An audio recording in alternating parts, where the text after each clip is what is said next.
Hello and welcome to today's Top Grades Made Easy video.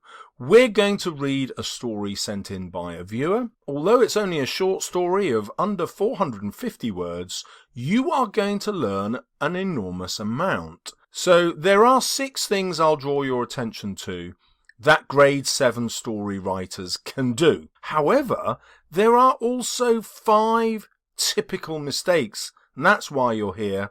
What are the 5 things that are holding you back? We're going to read a story written about this November 2018 question 5 AQA question. Write a story about time travel as suggested by this picture. Let's dive in to the story. 1955, New Jersey train station, United States. Crowds of silver rays, once trapped in the torturing sun, exploded through the windows located in the towering ceilings and vanished into the floor, serving as a blanket to welcome the passengers. Dashiell, while hovering above the desperate passengers and being blinded by the intense light, dashed to his coat pocket and dragged out a photograph, the photograph of his target. The appearance was unique. Literally, it was an impossible face for anyone to forget. The yet unlucky face was then scanned into his watch, and then Dashiell tapped it twice. So a key skill being used here is the long show-off sentence to start the piece.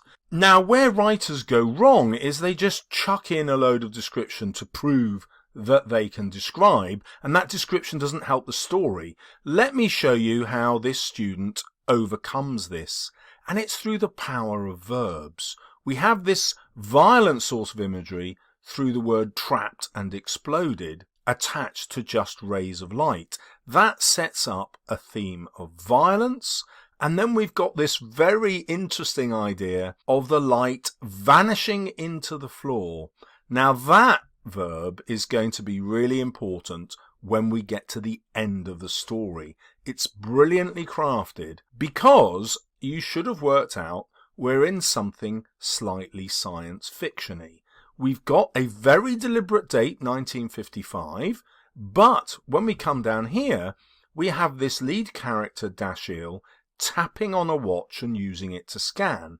This is obviously not technology that existed in 1955. So we now have a brilliant plot. We've got somebody outside of their time, Dashiell, and we know that he is in the role of a hunter and that he is hunting a human being whose photograph he's been looking at. This is brilliant plotting. It also teaches that skill that is so important for story writing, showing, not telling. He hasn't told us that Dashiell comes from the future or from another civilization outside of 1955 Earth, but we infer it from what we've been shown. That's brilliant writing. The watch's digital screen started to count down random numbers rapidly, like an old man counting down its days. The final number was 4. Just what Dashiell needed. The watch jumped off his wrists, the colour changed, going to a sudden bronze. Altering uncontrollably, the watch, stretched 1.5 metres, was as if the disease of his mind manifested in his hands as a sniper rifle. Everything about the sniper was familiar, the place under the trigger was not. It grew 2 large copper gears of time, serving Dashiell an escape route and place to teleport his target, with 1 spin to a direction. The right index finger of Dashiell's hand lied on the plunger flange. Again, the writer uses this skill of showing, not telling, through the technical detail. They don't try to explain the technical detail to us in a way that we fully understand, but we understand that the copper gears of time must be something to do with time travel. We know what teleport is, that this target and Dashiell are going to be teleported to another location in another time. So the writer gives us plenty of clues to work out what's happening without having to explain it. Again, genius writing.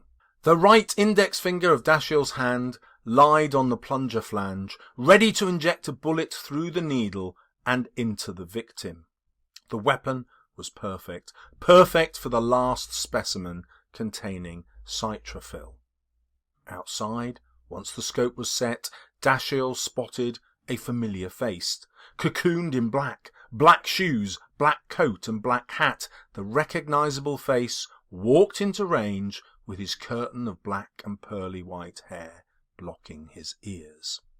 Okay, in terms of plot, we now have some more interesting detail. The victim is called a specimen, so we get the idea that Dashiell comes from some kind of scientifically more advanced future, perhaps not a human future, because this human victim is a specimen. The writer also understands that a short story needs very few characters, and this is only our second one. Tightly focusing on 2 characters makes it much easier to craft a story that will finish in 45 minutes. After spotting him, Dashiell's staggering scope spied the supreme sacrifice as he heard his own blood ravage through his veins, causing a stretched grin on his face. As the adrenaline settled down, the hunter eyed for the perfect moment, even if was one split second. After the target got his ticket and headed through the revolving doors, his body was exposed to Dashiell, but concealed to everyone else in the station. Dashiell finally, without hesitation, curled his finger and moved his shoulder back to control the recoil. Now, again we get a clear sense of what Dashiell is feeling, not because the writer explains this to us or tells us, but shows us. We can see the stretched grin on his face and realise that he is both happy and tense. That's what the image of stretch conveys. We also get the idea of this tension through the adrenaline that's pumping through his body. We can also infer that this hunter is highly skilled because they're able to calm this flow of adrenaline, and then when they need to act, they do so without hesitation. The bullet spun towards the target. It cut through space and time and inevitably met its point of contact. Upon the contact, Dashiell held his breath and turned the gear around clockwise.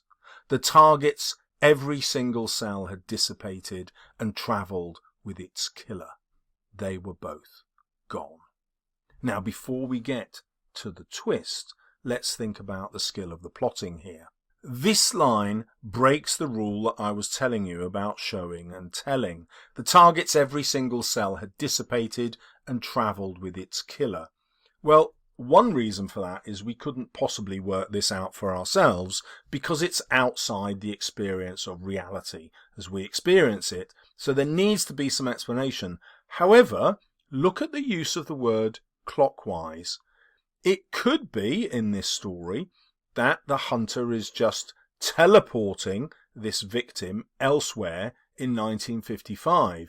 However, the reference to the watch at the beginning of the story and the use of this adverb clockwise strongly suggests to us that he's travelling in time, and that's something that has been shown and not told. And now the twist. They were both gone.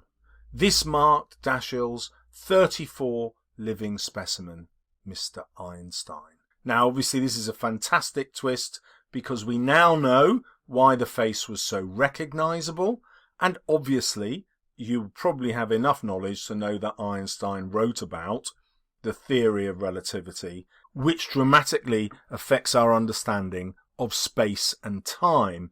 And those two things are the exact things which are being manipulated in this story. The hunter manipulating space and time to claim the specimen. So let's go through quickly the grade 7 skills. Clearly there's a great plot with the brilliant twist. It also focuses on a really short moment in time. This is only a few seconds, isn't it? It's probably less than a minute. The focus is only on 2 characters. As you've seen, the vocabulary is well developed, though there are mistakes, and I hope you've seen that the sentences are varied to control the pace of the reader's experience. So if I remind you of that first show-off sentence at the beginning, and then compare it to the final paragraphs, Notice the very short sentence paragraph here. But actually in the preceding paragraph, we also have more short sentences. The bullet spun towards the target. The target's every single cell had dissipated and travelled with its killer is longer, but still shorter than the typical sentences this writer has been using. And then our final sentence is also reasonably short. And that changes the pace. Longer sentences slow pace down, faster sentences, as in shorter sentences, speed the pace up. Now this student's teacher has given a mark of 33. Now let's have a really brief look at the mark scheme. Her teacher has decided this is a compelling and convincing story, but they're giving it 20 marks down at the bottom half of level 4. And that's because of mistakes of tone and style and register, which I'm going to show you now. So let's begin with figurative description, metaphor, simile, personification, and other descriptive techniques which don't quite fit your story, but are there to prove that you're describing. So you're putting them in for the wrong reason. If we start with this metaphor about the light serving as a blanket to welcome the passengers, the idea of the light as a blanket doesn't fit with the idea of it exploding. However, this is a skillful use of metaphor because it totally goes against our expectations. Not only does it fit the picture itself, it also introduces this tension between the familiar here and the violence of the rays, which links to the violence of the act that's going to happen in the kidnapping of Albert Einstein. But let's look at the next bit. Dashiell, while hovering above the desperate passengers. Well, we're about to work out that this is a science fiction text, aren't we? And therefore the use of the verb hovering might suggest to us that Dashiell is literally hovering with some kind of new technology that's allowing him to be suspended but unseen. Now that isn't what our writer intended, and so it doesn't quite work. Similarly, when Dashiell dashed to his coat pocket, does the writer mean that he moved his hand quickly into his pocket as he was wearing the coat, or does he run across some surface to get to the coat? That's unclear and therefore unhelpful. So those were difficulties in the use of verbs. Now we're going to look at the simile here. The watch's digital screen started to count down random numbers rapidly, like an old man counting down its days. Now this doesn't work because an old man would count things slowly. The days might move quickly, but the old man's counting wouldn't be quick. And so the simile doesn't work. Now here we have an example of sibilance. Now sibilance is super useful if you want to create either a sense of calm or a sense of a sinister mood and atmosphere. But here our writer has just used sibilance to prove that they are being descriptive. After spotting him, Dashiell's staggering scope spied the supreme sacrifice. None of that is really relevant. Dashiell aimed is what we need to know. This doesn't help us in any way understand what's going on. The constant sibilance is just too showy. It's just saying, look at me, I'm being descriptive. It's not adding anything to the story. And it's also incorrect because the scope isn't staggering and Einstein isn't going to sacrifice himself, so he's not making a sacrifice. Now, when I read the story out loud, you probably spotted things which just didn't quite make sense. This is actually very, very common. The brain is very good at reading what it thinks is there, and so one way of breaking the brain out of that trick, if you like, is to read it out loud, and then you're much more likely to spot your mistakes. Now, I really want to caution you about using adverbs. Stephen King recommends getting rid of as many adverbs as possible, and he's probably the best-selling writer in the world. So the ironic thing about adverbs is they slow your writing down. Now, this is a real problem when you want to speed time up, as happens here. So having this super long sentence with the adverb pausing in the middle, look, with commas either side, is unsettling. It doesn't work. We want to move rapidly, but the sentence forces us to move slowly. The solution to that is to replace the adverb with verbs that do the job for you. The watch face blurred with numbers. Well, using blurred as a verb here conveys the idea that the numbers must be moving quickly. You could add a second verb, accelerating and counting down. But when you look at it, actually, you'd think, well, actually, I've understood the speed with blurred. I don't even need accelerating. And so that sentence now can become much shorter, and that, of course, increases speed, which is just what the writer wants. The watch face blurred with numbers counting down. But even this is too much. I can get rid of with numbers because the word counting does the showing, not telling. I know numbers must be involved, don't I? And I've got a fairly good clue that there'll be numbers because we're looking at a watch. Now I have a much faster paced sentence. The watch face blurred, counting down. The next adverb describes the watch changing into the weapon.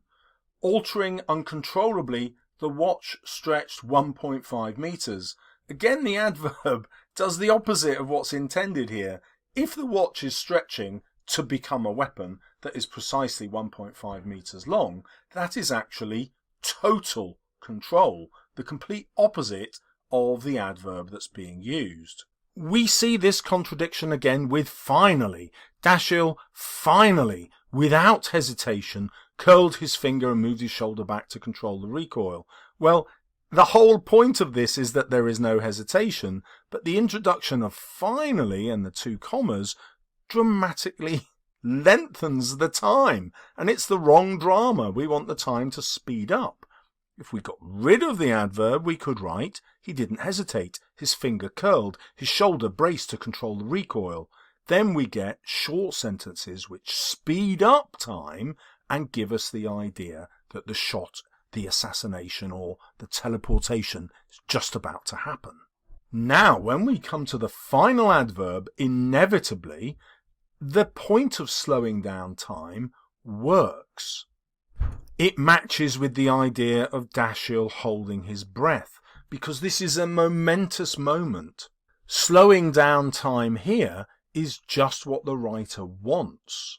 This is a really useful technique because it's preparing us for the twist, the revelation that it's Mr. Einstein. Now, Sasuke's teacher has said there isn't anything more to add, well done. Obviously, I've added a lot here.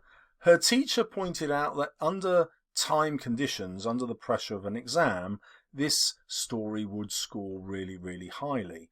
And this teacher is absolutely correct. But that's the luxury of having a YouTube channel.